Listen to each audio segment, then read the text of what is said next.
Assalamualaikum warahmatullahi wabarakatuh. Ya, selamat pagi anak-anak semua. Ya, hari ini kita akan belajar tema 8, subtema 3, pembelajaran 3 dan 4 untuk muatan pelajaran IPS dan juga PKN. Ya. Untuk materinya adalah pengaruh kegiatan ekonomi terhadap kesejahteraan masyarakat. Kegiatan ekonomi ini apa aja? Ada kegiatan produksi, konsumsi, dan juga distribusi. Nah, pengaruhnya terhadap kesejahteraan masyarakat itu apa? Gitu, ya. Kita akan pelajari di sini. Untuk satu persatu kita akan pelajari dulu dari produksi, ya. Nah, produksi. Produksi di sini adalah kegiatan yang menghasilkan barang ataupun jasa. Kegiatan apapun, ya, pekerjaan apapun yang bisa menghasilkan barang ataupun jasa yang bisa dipakai untuk memenuhi kebutuhan hidup manusia. Nah, orang yang menghasilkan barang atau jasa ini disebut produsen, ya, orangnya disebut produsen.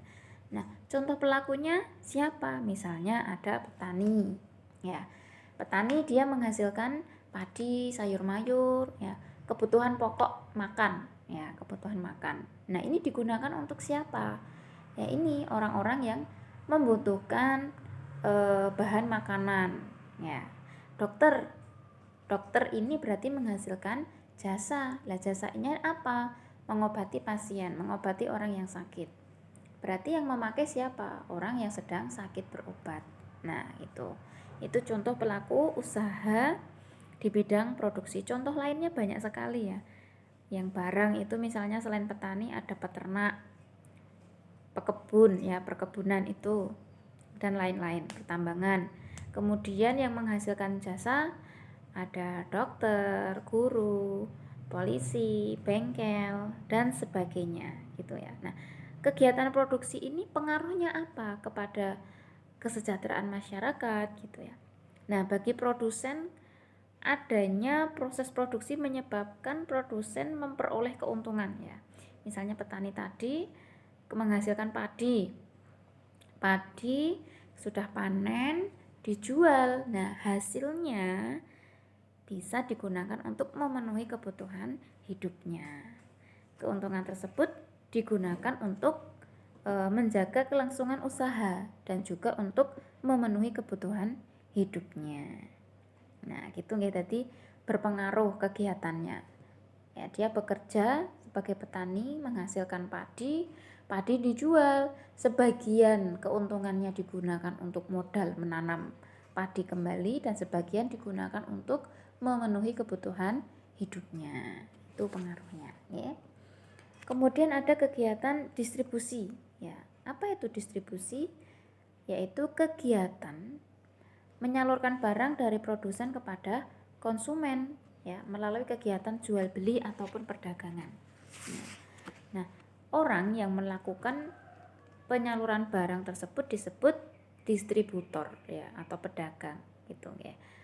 Nah, contohnya apa? Bisa pedagang, ya, dia menyalurkan barang dari produsen, dari pabrik, dijual kepada konsumen secara langsung, ya. Kalau kurir bagaimana? Dia juga bisa, ya, tapi ini cuman menyalurkan barang dari toko langsung ke konsumen, ya. Kalau sekarang ada kurir itu kan yang dari belanja online, gitu, ya. Ini itu dia juga bisa disebut distributor. Nah, kemudian yang ketiga ada kegiatan konsumsi, yaitu kegiatan memakai atau menghabiskan barang ataupun jasa untuk memenuhi kebutuhan hidupnya. Nah, orang yang memakai ini disebut konsumen, ya. Orang yang menghabiskan barang atau jasa disebut konsumen. Contohnya siapa? Orang yang makan, gitu, ya. Dia bisa langsung disebut konsumen, ya, karena dia apa? Tadi membeli ke produsen. Dia memakai dan menghabiskan barang itu, ya, makanan itu, dia disebut konsumen. Kemudian orang yang menggunakan jasa bengkel, dia memakai jasa dari tukang bengkel ini, ya, untuk menservis kendaraannya misalnya. Nah, itu juga disebut konsumen, gitu, ya.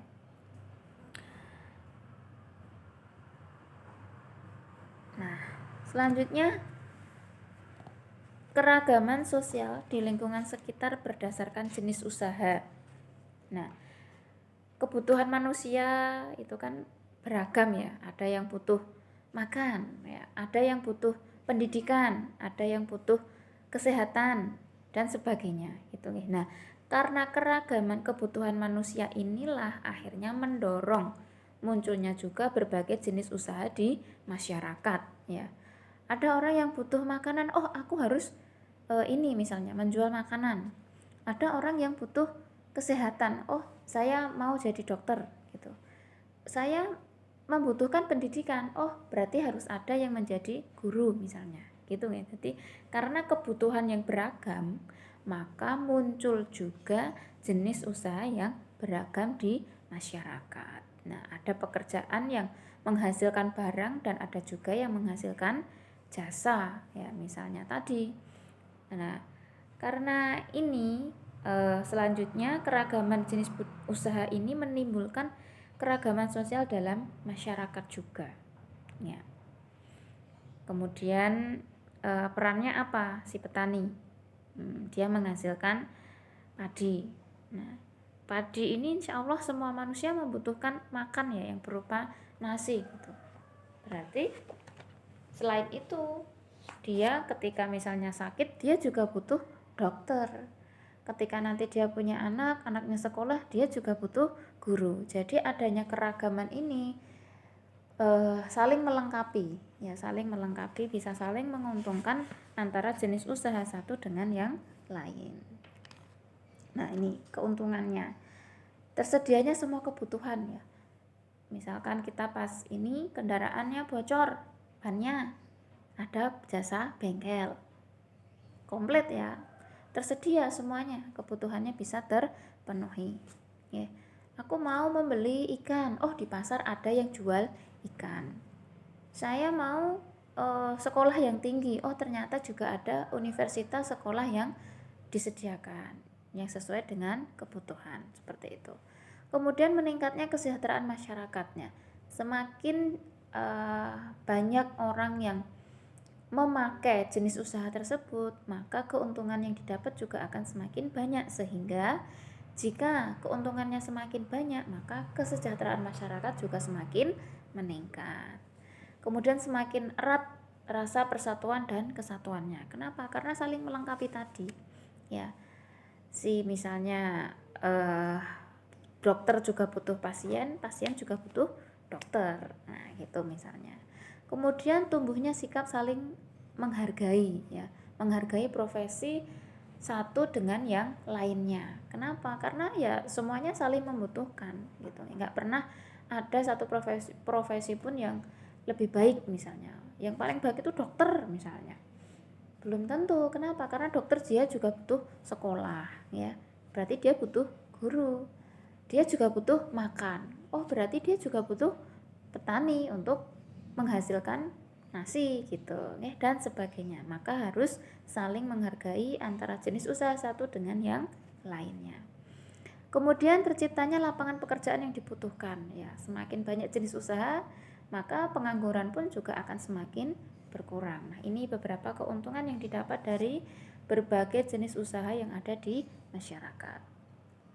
Nah, kemudian karena tadi munculnya banyak sekali ya jenis usaha yang ada di masyarakat, nah kita tetap harus menghargai kegiatan usaha ekonomi orang lain ya. Kenapa? Karena kodratnya manusia itu berperan sebagai makhluk sosial dan juga makhluk ekonomi ya. Makhluk sosial itu apa gitu, yaitu manusia itu akan selalu berhubungan atau berinteraksi dengan manusia yang lain. Dia tidak mungkin bisa hidup sendiri, pasti membutuhkan orang lain. Makanya kita harus tetap menghargai ya.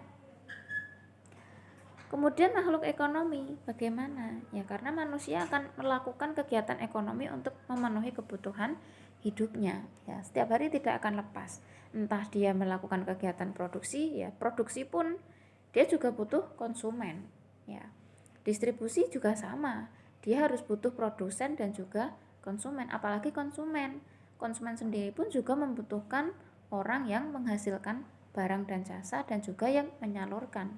Berarti semuanya saling membutuhkan. Kodratnya itu. Nah, karena sudah seperti itu, maka dalam kehidupan sehari-hari hendaknya ya memiliki etika dan moral, sehingga bisa menghargai setiap kegiatan ekonomi yang dilakukan oleh orang lain. Gitu ya.